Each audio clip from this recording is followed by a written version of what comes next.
Són els sound systems l'origen de l'ska? Què va néixer abans, l'ska o el reggae?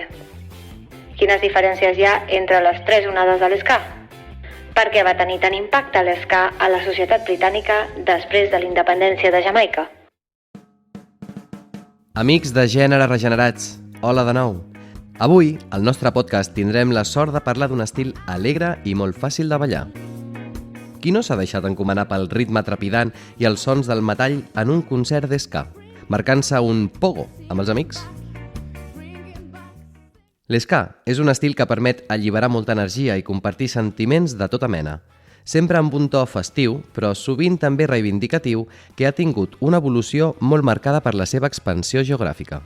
Un estil que s'ha estès per mig món des de Jamaica, on va néixer, i ha anat impregnant altres estils musicals des del propi jazz a la rumba catalana, com veurem en alguns exemples. Segons expliquen els textos més creïbles sobre el seu origen, l'ska va sorgir quan en Prince Buster va demanar al guitarrista Jack Jerry que canviés la marxa. Change the gear, man, change the gear. El guitarrista va començar a emfatitzar el segon i quart temps. La percussió venia dels estils tradicionals jamaicans. Prince Buster va invertir els shuffles del rhythm and blues, accentuant els offbeats amb l'ajut de la guitarra i un ritme de bateria 4x4 accentuant el segon i quart temps. Es considera l'ska com la primera música pròpiament jamaicana. D'ella derivaven posteriorment el rocksteady, el dub, el reggae i el dancehall. El seu origen, però, està entroncat amb músiques caribenyes que ja estaven molt presents a Jamaica, com el mento. A finals dels anys 50, però especialment al voltant de la independència de Jamaica del Regne Unit, l'ambient de llibertat recuperada dona origen al fenomen del sound system, rudimentaris equips de so que anaven muntats en furgonetes o petits camions. Com no hi havia massa música jamaicana enregistrada, s'utilitzava música d'Estats Units com el rhythm and blues, el jazz, el swing o el boogie-boogie. Va ser especialment en Clement Dodd qui va impulsar que els músics ambulants barregessin aquestes músiques, incorporant també cadències del mento, i a poc donaria lloc a l'ska. El fenomen del sound system va anar aparellat amb l'aparició dels Rudies o Rude Boys, que explicarem més endavant. Històricament, l'evolució de l'ska s'ha dividit en tres etapes anomenades onades. La primera onada és la de l'ska tradicional, amb l'epicentre a Jamaica. A la segona onada se l'anomena two-tone. Es va crear per la massiva emigració de joves jamaicans cap al Regne Unit, en especial a Londres i Rodalies, després de la independència de l'illa. Per això se sol referir com a British two-tone. La tercera onada, third wave, es va originar bàsicament a diversos estats dels Estats Units i d'alguna manera va significar un cert retorn als orígens. L'ska és el primer estil pròpiament originari de Jamaica. Si bé la primera onada d'aquest gènere, des de principis dels anys 60 fins aproximadament al 68, va durar molt poc. El ser engolit ben aviat pel rocksteady, amb un ritme més lent i cadenciós, i pel reggae, estil que va esclatar i popularitzar a tot el món la música d'origen jamaicà. Tot i així, amb la migració de jamaicans al Regne Unit i especialment a Londres i les seves rodalies, fa que aquesta música influeixi poderosament entre els mood, que copien la seva estètica de pantalons estrets i curts, ulleres de sol negres i combinacions bicolors, molt sovint en blanc i negre i de quadres. Pel que podem parlar de la segona onada, també anomenada la del two-tones britànica. Als anys 80, però, va sorgir encara una tercera onada que significava una tornada als orígens i va suposar que l'estil s'expandís a nous territoris, especialment als Estats Units, on realment va arrencar aquesta etapa, i altres llocs com Llatinoamèrica. La tercera onada de l'ska es va donar a partir de la generació de circuits de bandes d'ska en diversos estats dels Estats Units, d'entre les quals algunes farien el salt cap als circuits de comercialització massiva. Igual que en el cas de l'ska tradicional jamaicana als 60 i l'ska two-tone britànic en els 90, l'ska punk i l'ska core nord-americà es van anar consolidant mitjançant el consum d'altres músiques i el treball de pioners en un cert focus urbans. Les bandes de two-tone, així com van girar per Europa, ho van fer també pels Estats Units, tenint presentació en televisió, arribant a diversos milers de persones i influint com a referent. A mitjans dels anys 50, a Jamaica, existia un grup de gent, els Rude Boys, que eren joves de classe obrera als quals els agradava imitar l'estil gàngster de l'època. amb pantalons negres, de color cafè o grisos, camisa blanca, tirants i barret. La vestimenta no era tan estilitzada com ara es coneix, però gaudien de ballar en el dance hall amb els DJs que viatjaven amb les seves camionetes troianes, els Sound Systems. Cap a 1958 ja va aparèixer l'ska, així com l'inici de la lluita d'independència de l'illa. Per això ara es diu que els Rude Boy portaven armes, una cosa que es considerava lògica en plena lluita per la independència de Jamaica. Després, amb l'evolució de l'ska en rocksteady, emigrant massivament cap al Regne Unit on es van crear nous ritmes en transformar-se en skinhead reggae, fruit de la barreja amb la joventut més desarrelada de joves anglesos que vestien botes Dr. Martin, pantalons arromangats o bermudes, el cap rapat i tirants, camisa de quadres, armilla de llana o bomber. Era una barreja entre Rude Boys i mod, que van crear una nova tendència i estètica molt particular. També copien la conducta violenta dels Dancehall Crusher amb els estils similars al pogo, que també es ballava de forma coetània entre els ambients punk, i la seva conducta va ser fortament reprimida per la policia i van anar desapareixent, tot i que encara queden algunes branques com el Sudheads o el Smoothies. Sabies que Laurel Aitken, que és conegut com el padrino de l'ska, es deia realment Lorenzo Aitken i era nascut a Cuba? Tot i que va anar a viure a Jamaica als 8 anys. Això explica per què va fer moltes cançons en castellà. Veiem alguns dels representants internacionals més importants de la música ska, escoltant algun dels temes que els van portar.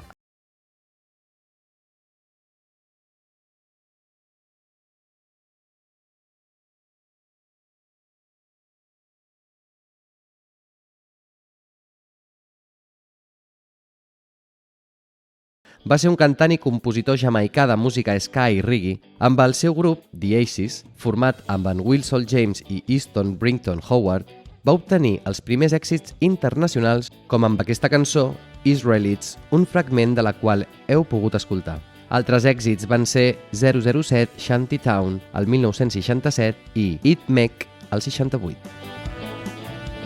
Abans de que Bob Marley esclatés amb el seu peculiar reggae, en Desmond Dekker era l'artista jamaicà més conegut dins i fora del seu país. En el segon lloc, Laurel Aitken, que curiosament era nascut a Cuba l'any 1927 amb el nom de Lorenzo Aitken, però va ser un cantant conegut com un dels creadors de la música ska jamaicana a final dels anys 50. La seva fama va arribar a Europa abans de la de Bob Marley. Es va traslladar a Kingston, la capital de Jamaica, amb 11 anys i allí va ser on va començar a cantar calipso per als turistes. Als anys 60 va migrar a Anglaterra, on se'l considera com el principal representant de la música jamaicana i és molt respectat pel col·lectiu skinhead.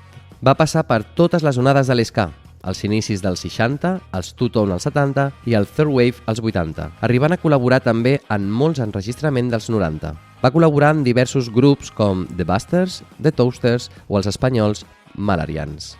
Era conegut com a padrí de l'ska i cap dels skinhead.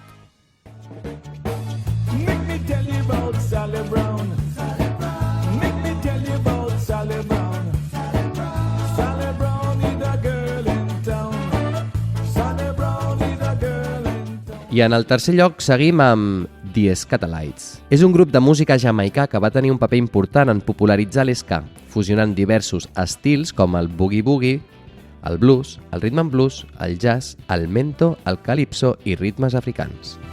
La majoria de les seves cançons més conegudes, incloent els cànons de Navarone, les gravaven en el curt període comprès entre el 1964 i 1965. També col·laboren en discos de Prince Buster i molts altres artistes jamaicans.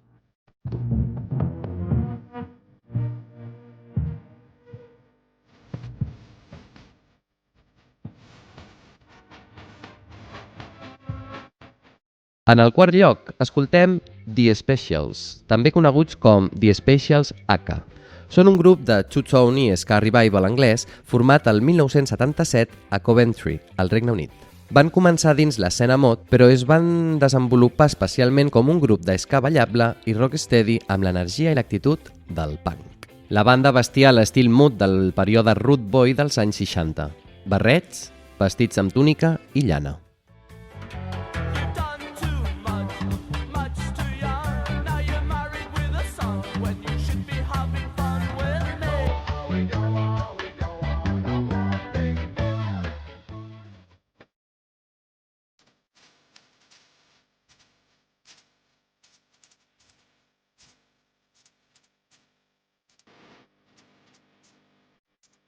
Possiblement el grup més conegut universalment pels seus grans èxits són el Madness, un dels grups que més va ajudar a divulgar l'estil en la seva variant blanca i britànica. La seva cançó One Step Beyond, un pas endavant, encara és tot un clàssic, com van ser d'altres com Our House, encara més exitosa. La seva imatge ballant en línia, amb ulleres de sol i vestits amb jaquetes de solapa estreta, és tot un clàssic de l'estètica associada amb aquest estil.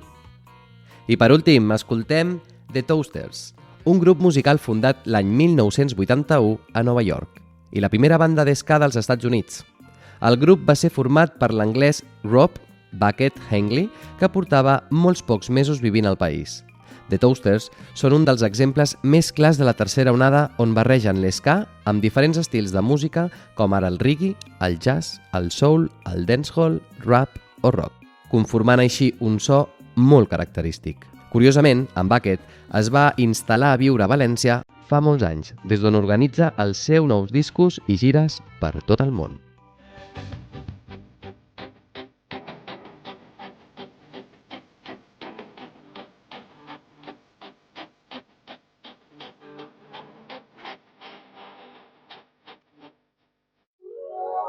Sabies que el naixement dels sound systems va ser acompanyat de males pràctiques pròximes a la delinqüència, com la d'amagar i trencar les etiquetes dels discos perquè ningú sabés d'on els havien tret, o la d'enviar autèntics matons, els famosos dance crashers, per boicotejar la competència? Sabies que fins i tot The Beatles van apuntar-se a la moda de mitjans dels 60 amb cançons de reminiscències escatalítiques com Obladi Oblada? I ha arribat el moment d'escombrar cap a casa. Veiem ara uns quants representants de l'escena ska catalana, començant per Escatala. És un grup d'ska format el 1985 a Barcelona molt proper al punk. Les seves lletres plenes d'ironia solen ser molt relacionades amb el món skinhead, l'alcohol i altres formes lligades a la diversió d'aquests col·lectius com el futbol i els moviments d'eskins. Les cançons eren cantades majoritàriament en català, però també en tenien en castellà. Els títols de les cançons solen ser molt explícits en aquestes temàtiques. Bolingas, Sin cerveza no hay revolución, Fem d'aquí que parla del futbol i Crítica a la policia, per lo legal. Dieta tornada, ben visa, tot just al carnet d'identitat. Rastafarisme, solidarnos, veient el papa i tots tocant el dos, humans sense mi. Seguim amb el que són, possiblement, el grup més conegut d'esca de la nostra escena, els Doctor Calypso. Tenen una de les discografies més extenses de l'esca català. 5 discos d'estudi, recopilatoris en directe. Són coneguts inclús en el camp internacional, on han aparegut a molts recopilatoris a Alemanya, United Colors of Ska, japonesos com Desert Moon Ska Vol. 5, francesos Let's Skank o estatunidencs 100% Latin Ska Vol. 1 and 2. Han compartit escenaris amb figures de l'esca i el reggae com Laurel Aitken, The Scatalites o Toots and the Maytals. From Mauritania to Hong Kong City, a long, long trip from north to south. I'm waiting for you. I en tercer lloc dels grups de casa, els Comando Moriles, que van ser un grup de música ska de la Bisbal d'Empordà format l'any 1989. Els seus concerts estaven plens d'energia i formaven part del trio inicial de l'esca català juntament amb els esmentats anteriorment Escatala i Doctor Calypso. Van tocar tant a cases ocupades com a grans festivals, com serien Espárrago Rock o Doctor Music Festival.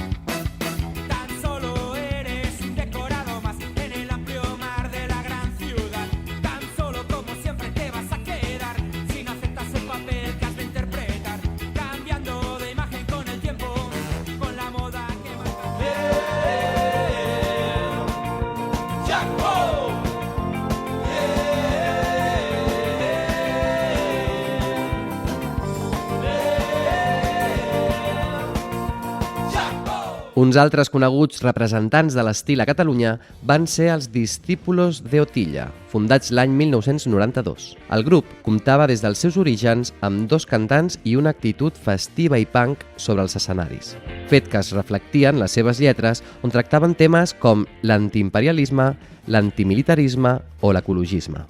Això els va permetre fer concerts arreu d'Europa, Sud-amèrica i Japó. Al llarg de la seva carrera col·laboren amb músics com en Francesc Rivera, conegut com a Titot, Fermín Muguruza o l'excantant de The Specials, Neville Staple. Parlem ara també d'un grup molt més jove i actual que practica l'ska. Són els Dr. Prats. Van néixer l'any 2015 amb la intenció de ser únicament un grup famós. Aquest mateix any van treure el seu primer disc, Patates amb peix, que va suposar la seva aparició en la música festiva. Tenen un dels grans èxits de la música catalana dels últims anys, Caminem lluny.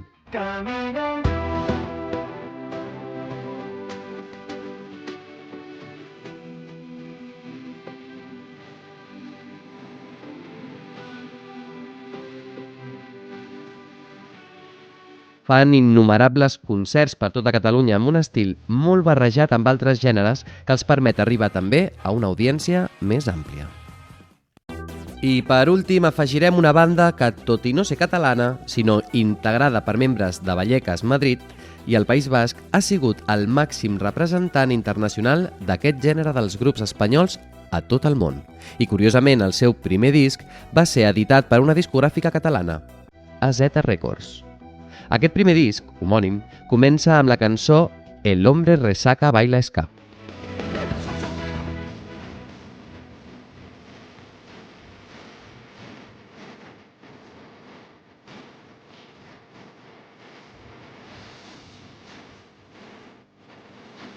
És un grup clarament alineat a un compromís polític que ha creat escola a tota la península.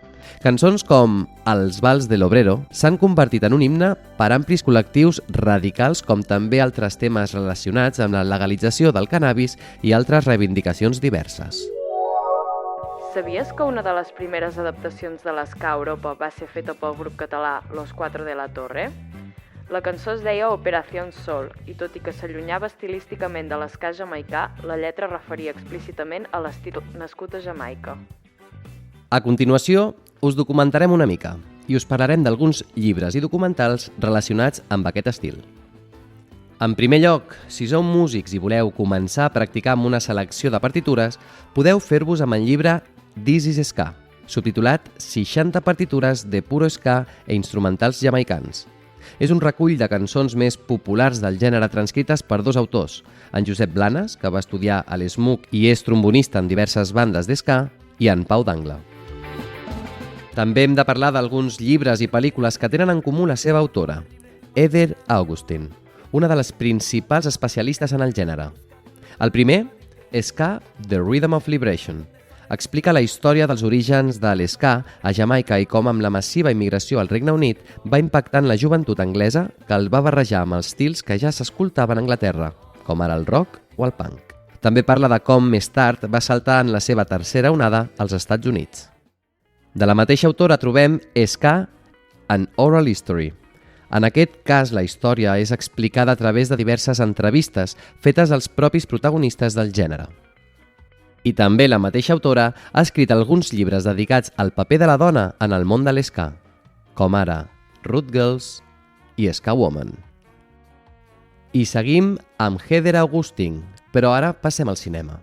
Aquesta autora és també la guionista de la pel·lícula Pick It Up, Ska in the 90s, dirigida per Taylor Morden, que explica el creixement i caiguda de la tercera onada de l'ska als Estats Units als anys 90. I per últim, si voleu aprofundir una mica més en els seus orígens, us recomanem el documental This is Ska, que podeu trobar a YouTube, i reflexa l'ambient dels dancehalls on va néixer i, sobretot, com es ballava i compartia el nou ritme aparegut a final dels anys 50. En ell s'explica també com ballar l'ska, amb una autèntica classe on s'expliquen tots els moviments que acompanyen aquest gènere. Té una durada de 40 minuts i està basat en el documental Jamaica Ska, enregistrat a Jamaica l'any 1964 amb una dotzena de cançons. Podreu trobar l'enllaç a aquest documental al text del nostre capítol d'avui. Doncs bé, família, fins aquí aquest capítol que esperem que us hagi servit per carregar les piles i fer agafar-vos ganes de gaudir la festa amb aquest gènere musical. Si voleu acabar d'ambientar-vos, us recomanem especialment que escolteu la nostra playlist i us deixeu transportar al Carib amb bones ganes de ballar. Altres estils jamaicans, com el reggae, ens transporten a altres estats d'ànim igualment emotius, però l'ska sempre ens porta a sentir que la vida està per gaudir-la i compartir-la, com esperem que hagi passat escoltant aquest capítol de Gèneres Regenerats. Ja veieu que la nostra aportació per la diversitat musical ens porta a descobrir estils que acompanyen qualsevol estat d'ànim i que serveixen per cada moment de la nostra vida. No dubteu en contactar amb nosaltres si ens voleu fer qualsevol suggeriment o recomanació. Ens podeu trobar a totes les xarxes socials i estarem ben contents de rebre la vostra opinió o comentari. I la propera setmana no us podeu perdre el nostre podcast dedicat a un estil ben diferent, però proper i tan carregat de sentiment com és el fado. Un estil que demostra que la saudade portuguesa és una font infinita d'inspiració. Esperem que hagueu gaudit tant com nosaltres parlant sobre aquest gènere. Ens veiem, o millor dit, ens sentim a la propera sessió de Gèneres Regenerats per seguir descobrint música diversa per gent diferent.